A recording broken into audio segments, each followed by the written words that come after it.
You either die a viewer or live long enough to see yourself become the reviewer. Let's talk about The Dark Knight.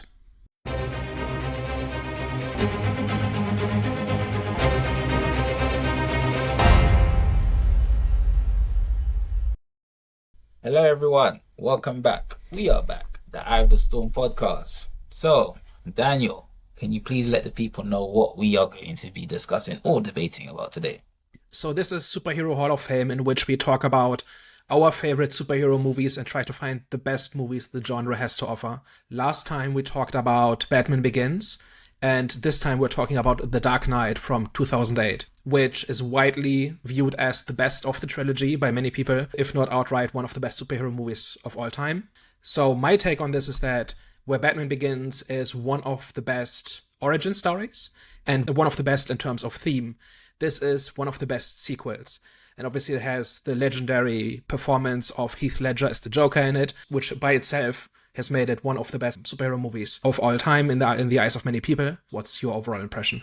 I can agree that it was definitely one of the best sequels in terms of the superhero genre that I've seen. I think I enjoyed this more than actually Batman Begins because I think it was more my speed when it comes to the tone of it. Like it felt very dark. I saw more of Batman's vulnerabilities in this movie and more was at stake, so it was more enjoyable to watch him. So overall I had a better experience with this movie than I did with the Batman Begins.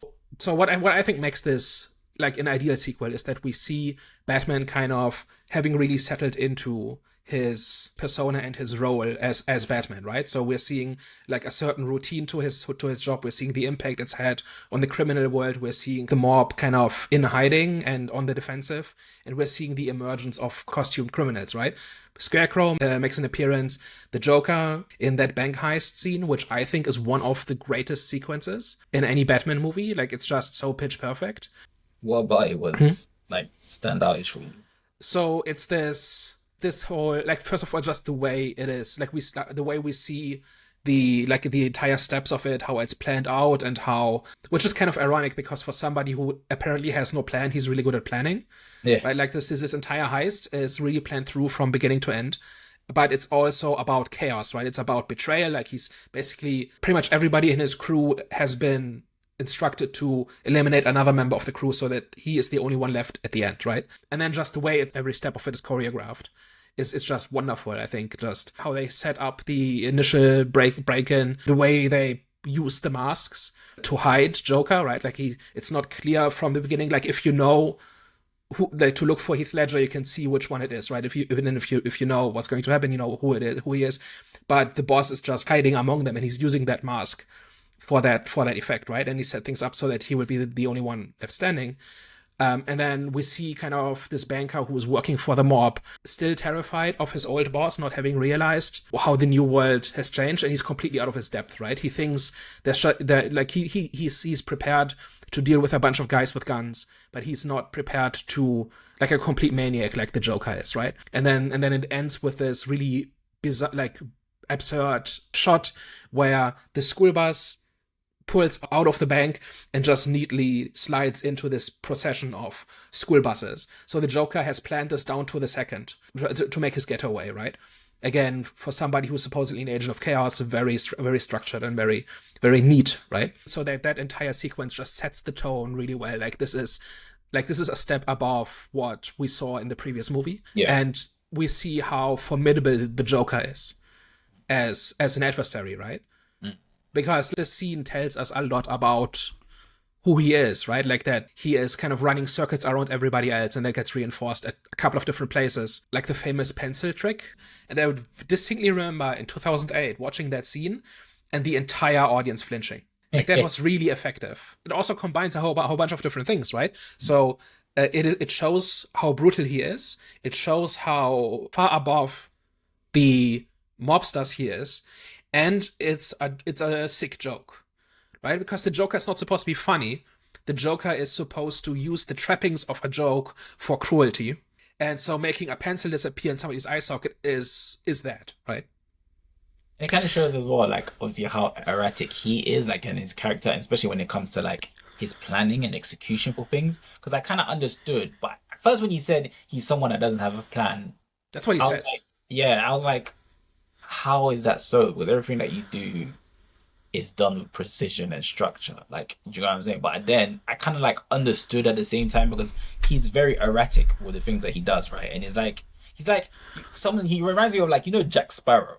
Like Jack Hmm. Sparrow is very like he acts dumb and he acts like he's like a madman, but he still ends up in the right places and ends up like he always has like a plan, if that makes sense, but it's not really a plan. It's like he makes it. And it was kind of like with the whole pencil trick, like it was very unexpected. The way that he kind of like presents himself is as if he made like it just came to his mind is okay, let me do this, if that makes sense. So it's Hmm. very erratic. It's very like just like that scene there was like, oh, okay, yeah. It was a very like it was a good way of showing his personality and his character. Batman, someone that plans as well. He's the opposite, but he's the same at the same time. It's just it's weird. It was Yeah. great. So we've escalated things. We've upped the ante. We've made the villains from the first one obsolete, right? So there's one way in which it's a sequel, and then like it begins with a routine. We kind of see Batman's everyday work, but then he has multiple dark moments throughout the movie, right? Like there are scenes where he grapples with the consequences of what he's doing, and where he needs pep talks from Alfred and things like that, right? So putting the hero at his lowest point in the middle of a trilogy is kind of where that goes, right? Like the purpose of the middle part of a trilogy is to put the hero through the ringer and show them at their lowest, so that they can then overcome that and then become like the triumph is more impactful when it happens in the third part, right? So it kind of does everything that a sequel is meant to, but it then also is thematically completely different from Batman Begins, right? So this is not a rehash. This is not more Batman, right? This is a completely it tells like a story that follow it. It kind of sequels can I think can kind of do two different things. They can either continue the story or they can refine the formula, right? So if you have a series of movies or a series of stories, that's kind of the two ways in which you can make more, right? And this chooses to advance the story by showing us, okay, we saw Batman finding himself and becoming Batman in the first one. Now what happens now that he is Batman, right? As part of that story is associated with completely different themes as a movie, right? So we're not getting another story about fear and symbols and justice. So that's basically like the big story, right? And one of the big things that makes Batman Begins work is that the movie started out with a story and with themes that support that story, and then picks villains to support that, right? To tell that story and to support those themes. So Scarecrow reinforces the idea of the mask and fear. Ra's al Ghul is ties into fear, but also into justice. And Falcone, keep always getting Falcone and Maroni confused. I think it's Falcone. He's kind of what made Gotham bad, and he is who Batman has to overcome to get to the real villains, right? So by defeating Falcone, we see that Batman is having an impact, right? And here it's completely different. Here we have the Joker, who is kind of this mirror image of Batman in many ways, right? Where Batman is stoic, the Joker is loud. Where Batman is structured, the Joker is chaotic. Where Batman tries to bring out the best in people, the Joker tries to bring out the worst in people. So on that level, the Joker is the perfect foil for a Batman who is fully realized, who is in his stride. And then we have Two-Face. Like for a long time, I thought, why, like, isn't it lame to have Harvey Dent in a movie and then have him turn into Two-Face towards the end and then kill him immediately? Like the Was late? first for a while, I thought, should we have gotten a Two-Face story at some point, right? And he Oh just no. says a few things about chance and fate and Yeah, yeah, justice, and then he's dead. yeah, yeah. But like over time, I've come to appreciate just how good it is because Two-Face is the example of what happens when the Joker wins, right? Because Harvey Dent was a good man who was genuinely having a good impact on Gotham, and he was genuinely making progress. And had he lived, he would have had probably more impact than Batman, right? As the good, uncorruptible district attorney, the savior of Gotham, and all of this. And then they bet everything on Harvey Dent, right? And then he falls. And then what? The answer to that is that we have to cut our losses by lying about what happened to Harvey Dent. And Batman, as a symbol, can take the blame for that. So over time, I've come to appreciate just what Two-Face does for this, because this is basically about this whole one bad, like the Joker's whole thing is one bad day can turn you into a monster. And this is exactly what happened to Harvey Dent. And Gotham is so far gone that one person stumbling is a disaster. So, and it's so bad that the remaining good people, like in the real world, there would be 5 other district attorneys who can take the job, right? Like you can kill as many as you want. If you like organized crime or terrorists or something, you can kill as many politicians as you want. You can kill as many police officers and as many judges as you want. There's always more. And that is why kind of the system always wins in the end. Like that is why like terrorism is not an effective tactic in that sense. You cannot simply kill all the good people, right? Because there's always more. And here, Gotham is in such a bad state that they bet everything on Harvey Dent, and then the Joker succeeded in providing one bad day to Harvey Dent, and Harvey Dent turned into a complete monster. Wait, why? But why didn't they just say that the Joker killed Two-Face rather than Batman just put it onto himself? That's a good question. So I'm not entirely sure who knew what, like towards the end. So I think Two-Face committed some crimes after the Joker had been eliminated, and so somebody needed to have committed those crimes, right? So the Joker was already out of the picture at that point. Yeah, but the Joker was still committing crimes while he was arrested. So they could have literally just easily shaped it out, like made it out to make it seem like the Joker was still responsible for it, for his people. So like I understood, like in terms of like for the story, I understood why they made Batman like to be the villain. But at the same time, it's like in reality, because I know first thing it was a great setup for the third Batman, but like if you think about it, it's like you guys could have just made it still. You could have still blamed the Joker, and you know what I'm saying? Yeah. Because they did it with obviously Two-Face when they made it seem like he was Batman. They just did that for deception to try and deceive the Joker. But yeah, so they could have easily done that with the Joker when it comes to the public. You just said the Joker was responsible for obviously the murder of Two-Face. But yeah, I might have to watch it again to see how exactly the timeline plays out. yeah, But yeah, that's a good point. So the entire movie is basically just the Joker trying to prove his point, right? And trying to corrupt different people, right? And he succeeds with Harvey Dent, and he tries to do it with Batman. And then the rest of the movie is basically the Joker setting up situations to kind of prove his point, to get people to prove his point for him. Like there's this famous ferry scene, right, where you have 2 ferries that are trying to evacuate Gotham. One of them is carrying convicts from the prison, and one is carrying just regular civilians. And he has bombs on each one, and the detonators for each one are on the other boat. And he basically tells them whoever of you presses the button first lives. And there's this very tense standoff scene where where it cuts back and forth between those 2 different groups of people kind of essentially arguing what to do about it. And I think that's one of those classic scenes as well. that was a very like that was a great scene, especially because I love Dilemma, right? That was a great scene. However, I do definitely see the realism in it. However, in reality, I'm pretty sure the civilians would twist that key and bomb the prisoners. That's a bit. I was like, I'm not trying to nitpick. You could say that's nitpicking. I was like, that's not really. I understand there's definitely going to be, internal conflict that's shown. However, I'm pretty sure you put like civilians and prisoners in that situation, the civilians are gonna bomb the prisoners straight away. Prisoners, yeah, I don't know. I'm not too sure.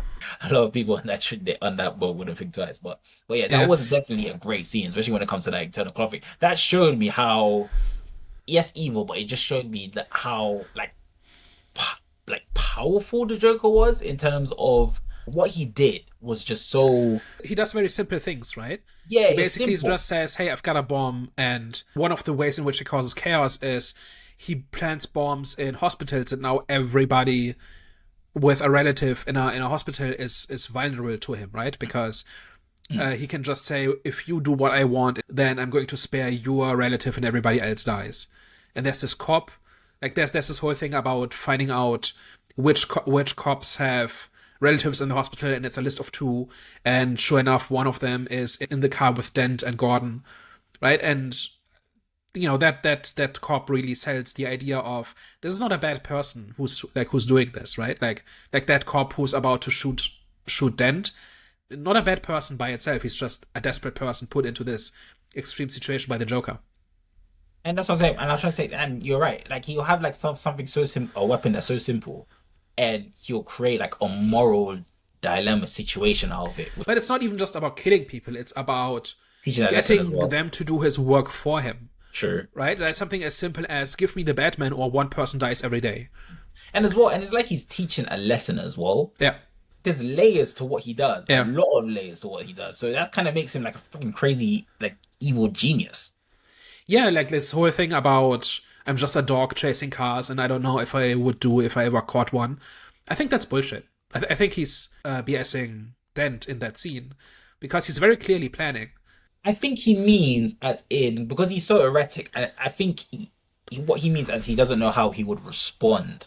I think the context of that is basically, do I look like a guy with a plan? That's the whole basis of that conversation, right? And he basically just presents himself as just doing random stuff, just to make him seem more like unpredictable.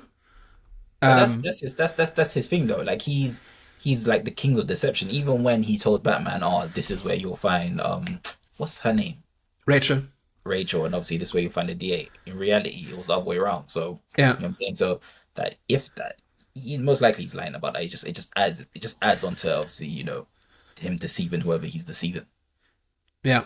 Is it okay for like characters to lie in that type of situation? Because if they're saying one thing, but they're kind of like, I understand characters lie, that's fine. But I mean, in that type of situation, it's like he's forcing a message that he doesn't plan. However, what he does contradicts that. So yeah. would you say would someone say that that's lazy writing? Or would they say that, no, that's actually is okay because it reinforces one of his like main like attributes, which is deception when it comes to he has reasons for lying, right? He's presenting Yeah. himself as something he's not, and he's wrapping himself into this mystique, right, of the Joker. Like there's another way of doing this is his multiple choice origin story, right? Where every time he tells people how he got the scars, it's a different story. Yeah, And so yeah. like again, playing with this idea of we don't know who this guy is. We don't know why he does anything. We just kind of see the effects of his actions and we see what he tells other people. And all of it is an act, right? He's just playing with people. He just wants to make this philosophical point about how all of civilization is nonsense and all of morality and principles and all of that's all like fair weather morality, basically, right? All it takes is a little push, and anybody can be turned into a monster. That kind of ties in with this idea of we don't know why he is this way. Like if he had a tragic origin story, or if there was like one background story that we got from him, that would go towards like if there's like a tragic story about trauma or abuse or something, and that is why he became this way, then that would kind of undermine his point of anybody can be like this. And that's kind of like the Joker is not. There have been lots of different versions of the Joker.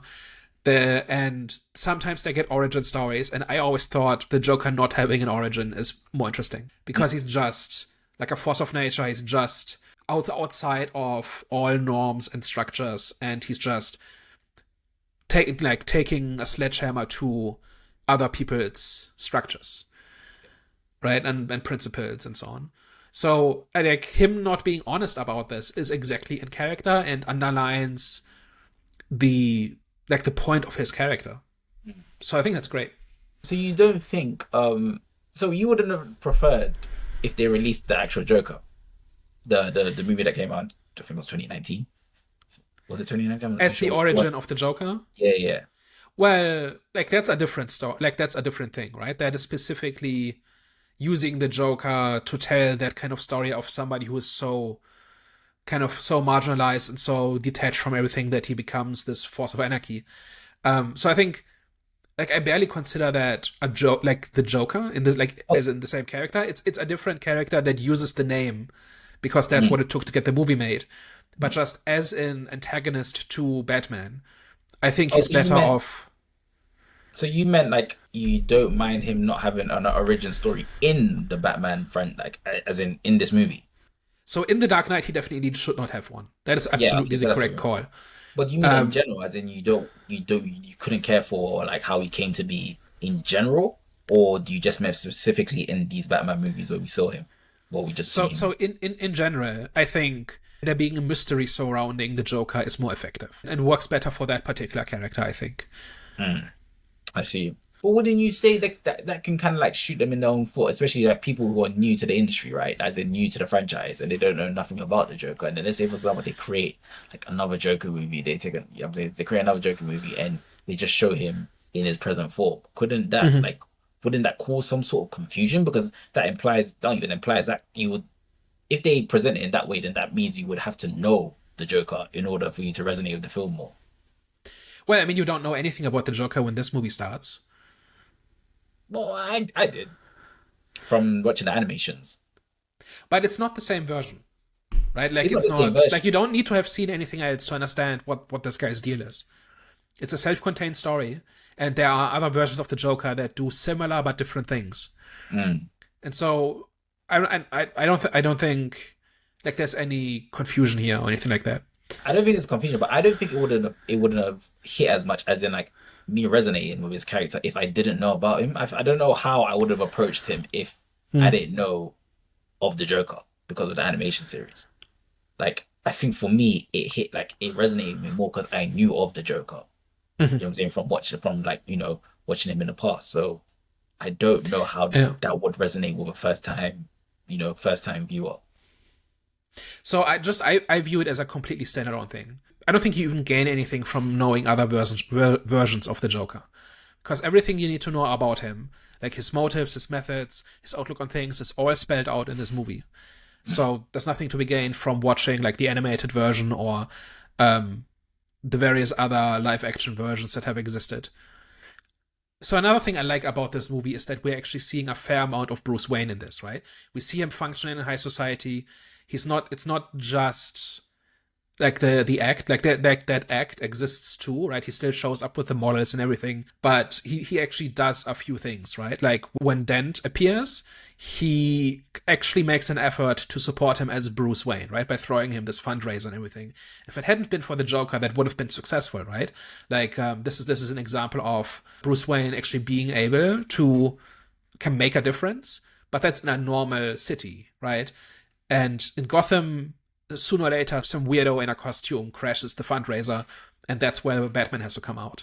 I always like that little scene where he kind of disappears into the like Bruce Wayne disappears into the background as the Joker crashes the fundraiser, and he just takes out a couple of the goons and just dismantles the rifles and just throws them away, and then he goes into his penthouse or whatever it is, into his other rooms, and it's like two people on the couch, and he kind of just walks past them, ignores them completely, taps like on the wall, and his secret compartment opens up, and they say, "Oh, thank God you have a panic room," and he just Yeah. ignores them completely, and the wall closes behind him. Mm. Um, and that But like what about that? that is like when he puts on the costume and then begins to take on the Joker directly. I always like that sequence. But why though? Is there anything like? Because it's cool. Don't get it, just it's cool. Yeah. It's definitely that's Batman's style. The way you can kind of like transition from Bruce Wayne to the Batman, which was really cool.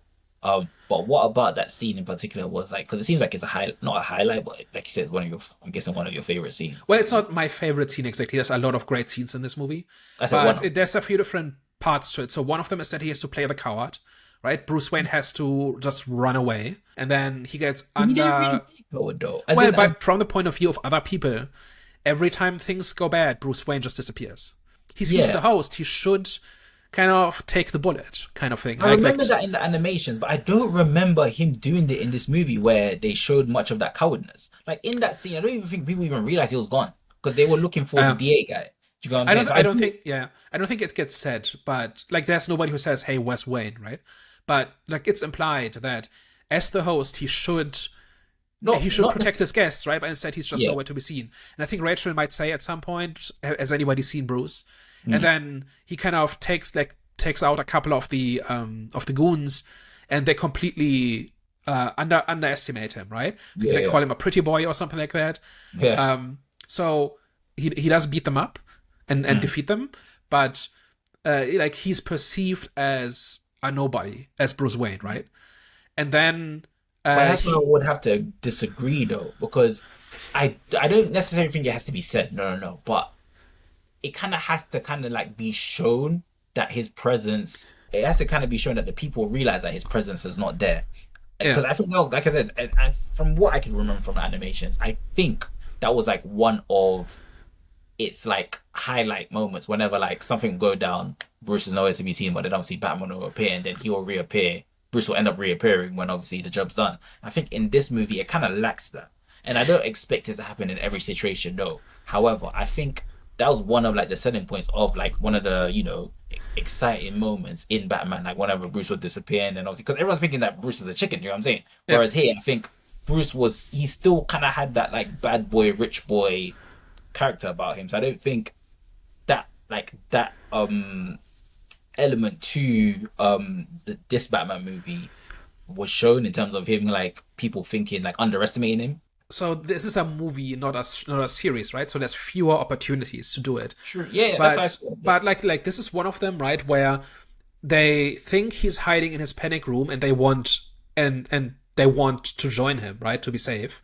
Right, Mm, being essentially being the rich people locking themselves away from the danger, right? Like none of us have panic rooms, none of us can afford panic rooms, right? So mm, this is a luxury, and so it is just assumed that he would run away, that he would hide, right?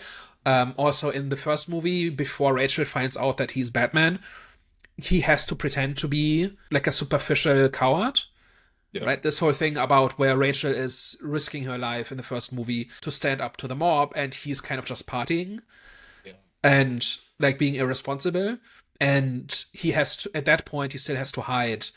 I think he even says something, I think that's the scene where he says, "This is not the real me." And Rachel says to him, "But yeah, but it's what you do that matters, right?" And that then comes back later on in the movie. But also in The Dark Knight, there's that scene where the lawyer that or wants to reveal Batman's identity, he's being hunted by like people who have been like the Joker basically offers a bounty, right? And like all these different cops are after the guy, and Bruce Wayne kind of crashes his Lamborghini into the police car in order to foil that. And he plays the complete idiot. He even asks, "Hey, do you think I should go to the hospital?" And Gordon says, "You don't read the news much, do you?" Saying that all the hospitals are at that point being evacuated because there's a bomb threat, Yeah. right? So he's just playing the idiot again. And so this is something like he has to have zero ego, right? Like if he had any kind of pride or ego, this would hurt, right? But he just has to accept that the world thinks Bruce Wayne is a spoiled rich idiot, and secretly he's the hero, but he can never take credit for his heroism, right? That is one of those little things, and like this is one of the scenes in which that is reinforced, but it's like it's not made a big deal out of. It just happens a couple of times throughout the movies. I don't remember if it happens in Dark Knight Rises, but at least in the first two, it happens in multiple occasions. And this whole thing about because of the mask, he cannot take credit for what he does. And That's a thing that keeps happening. I agree. That scene definitely reinforced it. But I think my point was it should have kind of been made a big deal because that's just for me Yeah, my personal favorite moments. Is whenever it's just like the whole like the impressions that people have of him, and then obviously whenever he disappears, it's always conveniently during the time where it's danger, and then obviously yeah, well, that's because he's really Batman. But yeah, so I personally think they should have kind of like made that point a big yeah. deal, but of course, I do understand. I do agree. It is a movie, not a series, so you're gonna see less of that. So And considering it's two movies at this point, yeah. there's quite a few scenes Mm, where that point is made, right? mm, So I didn't say I like that sequence because it's so important, but just because over the course of about a minute, we get like three or four different ways in which Bruce Wayne is an act, yeah, right? Like Bruce Wayne is not who he really is, but he has to keep up that appearance towards the world, and but in a way that makes him look bad, right? mm. So that was kind of just what I was getting at. Any other highlights for the Dark Knight? I don't want to say the Joker, because everyone knows already. I think for most people, University, this Joker performance was one of the greatest. I think for me, it was definitely when you realize that it wasn't Rachel. I think that kind of like showed how dark the Joker was. I think that scene for me was a highlight, even though it is kind of like easy to say, but I think it just meant more to me in that scene because it kind of Also, just to make a point, There's no other reason, right? She doesn't really oppose him. She's not a real threat to him. He doesn't gain anything from doing it. Like, Rachel is just purely is a target to mess with Batman. Yeah. Right? Or actually with Dent in this case. Both Batman and Dent. And so it's completely pointless and arbitrary, and that's the point. Yeah. And it's crazy though, because he was going for civilians, and in a way, so Joker in this movie wasn't really presented as a vigilante, was he? Well, he's a villain. Yeah, he's a villain, but like even villains can be seen as vigilantes though. Well, no, a vigilante is somebody who takes justice into their own hands. Yeah. Outside of the law. Yeah, but you can still be a villain if you're a vigilante though. Because if you're taking justice into your own hands, but you have to be trying to punish the bad people outside of the law. That's a vigilante. Yeah, and there are villains who do this, right? Who think this person, like, the system has failed me, so I need to take this into my own hands, and I need to make the people who the system will not punish pay. But that's not what Joker does, right? But that's what I'm trying to figure out. What exactly was it? I'm sure I've completely missed this. But what was his actual motivation besides revealing, like, finding out who Batman was? In this movie, the Joker's goal is to prove that the world is bad, that humanity is bad, that all it takes is one bad day to turn somebody into a villain. Okay. And Batman is all about the opposite. It's about being the example to inspire people to be better. And Dent is the person who is torn between those, right? Joker turns him into a villain by giving him that push, but also he was inspired by Batman to be a hero, right? To be the shining knight, contrasted with the Dark Knight, right? And who was supposed to save and fix Gotham, but through the system. And so Dent is the example of what Batman sets out in the first movie to inspire people to stand up for what's right and for justice and to fix the system by being an anonymous example. And Harvey Dent is the person who answers that call. Harvey Dent is the person who has a real shot at doing this. And that is what makes him the target of the Joker. Because the Joker has to prove that this is false. The Joker has to prove that anybody can be turned evil and into a villain if you just nudge them in the right direction. And that is by ultimately what the Joker wants. And so Harvey Dent is really the answer to that question of, is humanity good or bad? And Harvey's answer is yes. So, like, yes, humanity is good, and yes, humanity is bad. We are all capable of doing this, because regular people are made to do good things and bad things in this movie through the influence of the Joker and Batman. And Harvey Dent and Two-Face are kind of the purest example of this, right? He's not that important by himself, but he is a good person who was turned evil by the Joker's influence, but who was inspired to be good in the first place by Batman's example.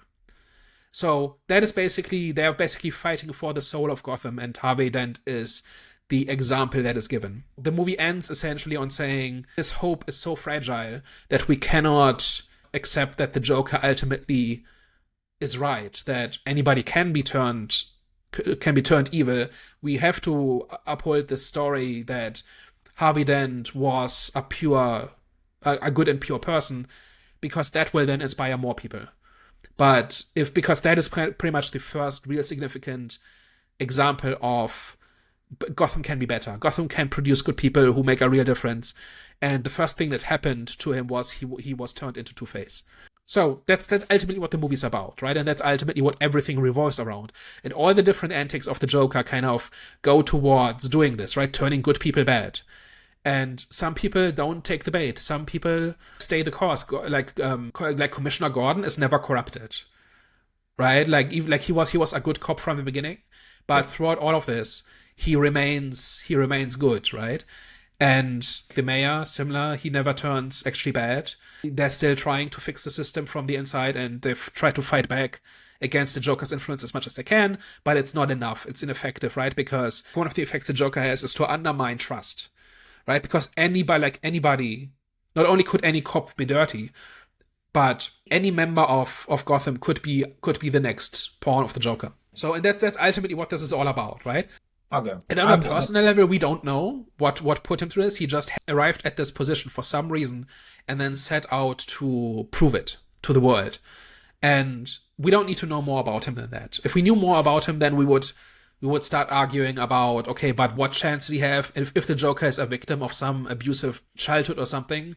That undermines this idea that anybody can be this if you push them hard enough. So him just being that way, I think, is exactly what it needs to be. I keep forgetting that obviously the Joker movie is obviously a different version of the Joker, and obviously that's not So, even the so you're Joker. one of those people that studio executives are afraid of. Like they always say, like, oh, we can't have two Batman in like two versions of the same character in different continuities because audiences will get confused. Yeah, yeah. So you're one of those. Not all the time.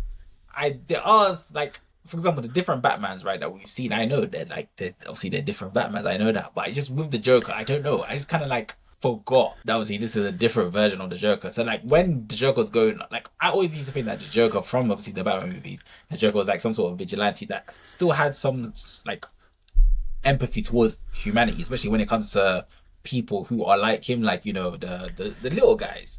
But I keep forgetting that. Okay, That's that is just the yeah. Joaquin That's like when Phoenix he was version. killing all these people, I was thinking, damn, like you're like a real evil motherfucker. Like, what's going on?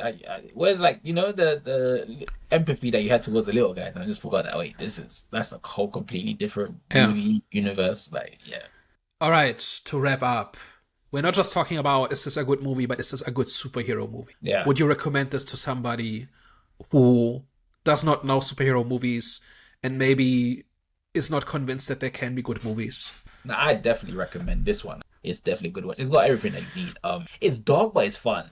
It's dark and it's fun, and it's filled with like moral dilemma. If you're that type of person that kind of like gets thrilled off that type of stuff, I definitely recommend this one. This one is, yeah, it's not like a Yeah. super corny, cheesy type of superhero type of film. It's like a superhero film which has realism in it and a mixture of like fantasy. So yeah, I definitely recommend this one. Yeah, so I think this is just overall a great movie, just of any genre. Just I remember watching this with people who don't normally watch, like back when it came out in 2008. I watched it in the cinema with people who did not normally watch superhero movies. And I don't know how much they liked it, but I think they respected it as a real movie. Because there's like a lot going on. It's a very typical Nolan movie as well, where it's very plotty, it's very technical. There's lots of details to keep track of, lots of events happening in rapid succession. But I actually think this movie best works on the thematic level of in the first movie we established why somebody would want to be Batman, and now we see what happens to a city when they actually depend on a vigilante, right? Where the city cannot function without Batman in this movie, right? Because it's pure chaos without him. And we didn't even go into this whole surveillance thing where he basically crosses the ethical line. So there's this whole thing about in the Roman Republic, whenever there was a crisis, they would appoint a tyrant to kind of just be in charge and fix the crisis, and then they would give up power. And that worked until it didn't, because the last guy didn't give up the power, right? And this is kind of the question of like Batman is in this movie in a similar situation, right? Where he has this power. Like, not only does he have the power to decide who lives and dies, because he can just take out anybody he wants, right? If he really thinks the mayor needs to die, then the mayor dies, right? And the only reason he doesn't is because Batman has a code. But that's one person, he's not accountable to anybody, and he acquires this power, right? And like one of the ways in which he has power in this is that he hacks every phone in the city in order to get to the bad guy. And he has the foresight to give Lucius Fox that power, right? He like the power to destroy that tool, and then he does in the end. But he could have said, "Well, I can do more good with this, right? Like people don't need rights. Like I know what's best."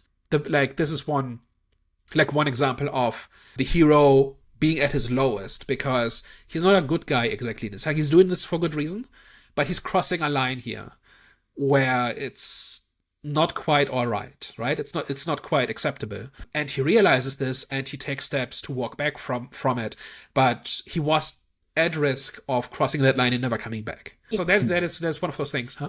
Yeah, there was a few times where he was trying not to cross that line. Especially, I mean, there was even like, explicitly said it where it was mainly presented with his encounters with the Joker. Because even like the scene where the Joker, when he was riding towards the Joker on his motorbike, and the Joker just stood there, he was like, hit me, hit me. It's like he was pushing Batman Yeah. to cross that line. Obviously, Batman would never do that, especially in the interrogation room as well, where Batman even said, just for you, I think something about break that code or something like that. So there were definitely Yeah. there was definitely a few times, which was it was a smart thing for Nolan to do as well. Definitely a few times where, they were pushing for Batman to cross that line, and he was getting at that edge. And I thought he was actually gonna cross that line after Rachel died, but he still managed to kind of like, Yeah. still stay behind it. And Yeah, then there's another scene where he drops the mobster from a height that is high enough that it will break his legs, but it's not so high that the fall will kill him. yeah. And he does it in a very methodical and very cold way. Like he Mm, does it purely on purpose, right? mm, Like generally like the Nolan Batman, I think crosses the line a few times where he outright tortures people, mm. and that is kind of being a hero by real world standards. That's one of the lines that you can't cross, right? But this Batman does it, and it does work in the story, which is a choice by Nolan. That is another case where, in pursuit of good and justice, he's doing unjust and ungood things, right? And that is kind of why he cannot simply be the hero in the end, because he's crossed so many lines. We cannot simply have a scene where he gets an award from the mayor and he shakes his hand, like you might have in the 60s series, or in like one of the cartoons or something, right, where Batman is just the hero at the end. Like this Batman cannot be the hero. He may do the right thing. He may work towards some greater good, but he can't just be the hero unequivocally. And that is also one interesting place to take this. And obviously, this is the middle part of the trilogy, which is where you would put that sort of thing. And then in Dark Knight Rises, he has more of a chance to redeem himself, which incidentally is also about redeeming Gotham. I think this movie is not just a good superhero movie, it's a good movie, period. It does not rely on, like, it doesn't use its genre conventions as a crutch. There's a whole bunch of little things in here. Everything from the purple suit to the gimmicks. Like, there's there's a scene where he puts a grenade in a guy's mouth, and the guy thinks he's going to die, and then just like a cloud of smoke comes out, and that's a classic Joker gag, right? So there's stuff in here that's straight out of the comics, but it's in service of the story first. Like the story comes first, the character comes first, the theme comes first, and then all the trappings of Batman and the gimmicks and the suit and the villain and the costumes, that all comes third at most. It's all in service of story and character first. And I think what makes it a good superhero movie, where if you like Batman Begins, now this is logical continuation of where to take that character. This is what happens next. It does not turn into just a repeat of the first one. It does not jump the shark. It does not lose sight of what's cool about the character. It's a logical continuation, and in doing so, it's different from the first one, right? This is not the same. This is not Batman Begins 2, right? This is the second movie in Batman's story. And I think that is also something that's rare enough in the genre, that Nolan had a story in his head for one character, 3 movies, and it's got a beginning, a middle, and an end, and then the story's over. Like we did not get the Dark Knight 3 at some point, right? This sets out to tell a story, and it tells that story, and then it's finished. And then somebody else can tell a different story with Batman. And I think that is also something that the genre needs more of. And so I think that deserves credit for whenever somebody actually does it and does it well. That's why I think, like, even like 15 years later, and like almost 20 years later, the trilogy holds up so well. It's not the definitive version of Batman. Like, my Batman is a little bit different than this one, but it is a really good one. And because it's finished, I can put the box on the shelf, and that's the Nolan Batman. And it's done, and it's finished, and it's good. So it does a lot of things right that a lot of other movies in the genre don't do right. And for that, I think it deserves credit. Well, guys, thank you very much for tuning into today's episode. If you like this video, tell a friend. If you hated this, tell an enemy. All right, guys, thank you very much for tuning in today. We will catch you next week. Au revoir. Bye bye.